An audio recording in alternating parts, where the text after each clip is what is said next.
अस्सलाम वालेकुम नाज़रीन, हाईटेक न्यूज के खबरनामे में आपका खैर मक़दम है। मैं हूं नेहा खान। नजर डालते हैं आज की अहम खबरों पर।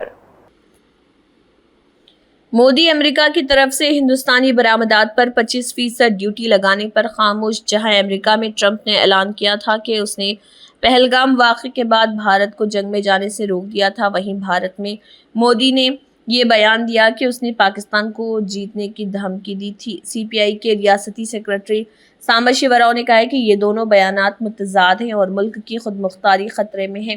सामर शिवराव ने फ़लस्तीनी शहर गजा पर इसराइल के हमले की मजम्मत करने पर मोदी को नाअहल करार देते हुए तनक़ीद का निशाना बनाया। मोइनाबाद मंडल सेंटर के अंजना देवी गार्डन में सीपीआई रंगारेड्डी ज़िले 17वें कांग्रेस ने पन्नुगुंती पहाड़ों की चोटी पर प्रभुलिंगम सदारती सेक्रेटरिएट में मुनक़दा कांग्रेस में मेहमान ख़ुसूसी की हैसियत से शिरकत की और कांग्रेस का इफ्तिताह करते हुए खिताब किया।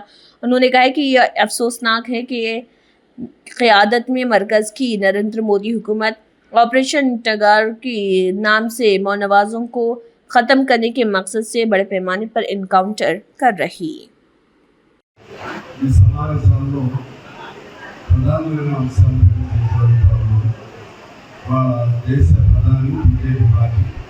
ప్రతిపక్షాల గొంతు నమ్మడానికి ప్రయత్నం చేస్తున్నాను.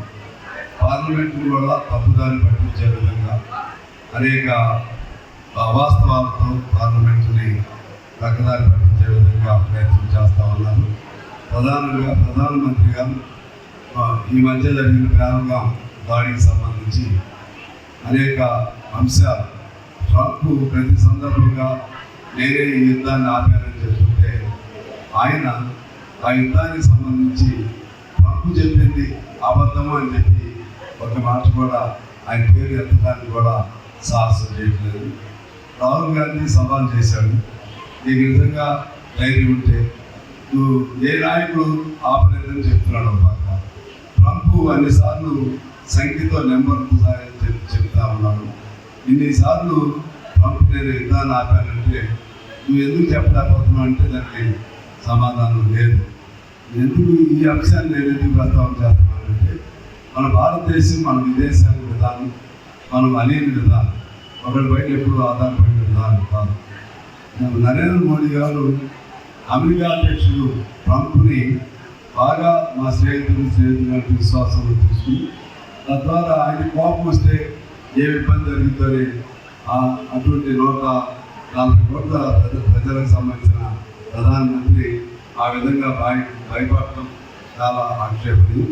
దానిపైన ఎప్పుడైనా సరే వాస్తవం రావాలని బయటకు రావాల్సిన అవసరం. రెండవది, ట్రంప్ భారతదేశం మిత్రదేశం అంటూనే భారతదేశాన్ని ఎప్పుడు లేని ఇబ్బందులు చేస్తూ ఉన్నాం. రష్యాతో వ్యాపారం చేస్తున్నాం కాబట్టి నీకు పంపించే నీ దేశం నుంచి వచ్చే వస్తువుల టారిఫ్ పైన, అది మన దేశం నుంచి ఆ దేశానికి ఎగుమతి చేయబడేటువంటి టారిఫ్ పైన ఒకసారి 20% సుంకం పెంచుతున్నాను. అంటే మన దేశ ఆర్థిక వ్యవస్థే ప్రమాదంలో పడే పరిస్థితి వచ్చింది. అదేవిధంగా ఇంకొక సందర్భంగా భారతదేశ ఎకానమీ ఇది బ్యాడ్ ఎకానమీ, ఇది ఎకానమీ కాదని ట్రంప్ అన్నా కూడా దానికి సమాధానం చెప్పే ధైర్యం పాలకులకు లేదు. ఈ విధంగా భారతదేశ విదేశాంగ విధానం ప్రమాదంలో ఉంది. భారతదేశ సార్వభౌమత్వానికి ప్రమాదం కలిగే పరిస్థితులు ఉన్నాయి. అందువలన మన ప్రజలు మన పహల్గాం అప్పుడు అందరూ ఐక్యతతో నిలబడ్డారు. ఈ కోసం, ఈ దేశం కోసం నువ్వు ప్రభుత్వం వేరని చూడలేదు. అందువలన ఇవాళ ఈ దేశ ప్రధాని కానీ బీజేపీ ప్రభుత్వం కానీ ధైర్యంగా ముందుకెళ్ళి మన సార్వభౌమత్వాన్ని కాపాడుకోవాలి. మన వ్యాపారాన్ని, మనకు సంబంధించినటువంటి ఉత్పత్తులపైన టారిఫ్ యుద్ధం వాళ్ళు పెంచితే దానిపైన ఫైట్ చేయాలి. మనకు అనుకూలమైన దేశాలతో వాణిజ్యం జరుపుకోవాలి. లేదనుకుంటే అమెరికా నుంచి మన దేశానికి వచ్చే మన వ్యాపార వస్తువులు కానీ ఇటువంటి అంశాలపైన మనం కూడా అదే పద్ధతిలో నిర్దిష్టంగా స్పందించాలి. అప్పుడు కానీ సమస్య పరిష్కారం అవ్వదు. ఇది ఇంటర్నేషనల్గా భారతదేశ పరిస్థితి. ఇక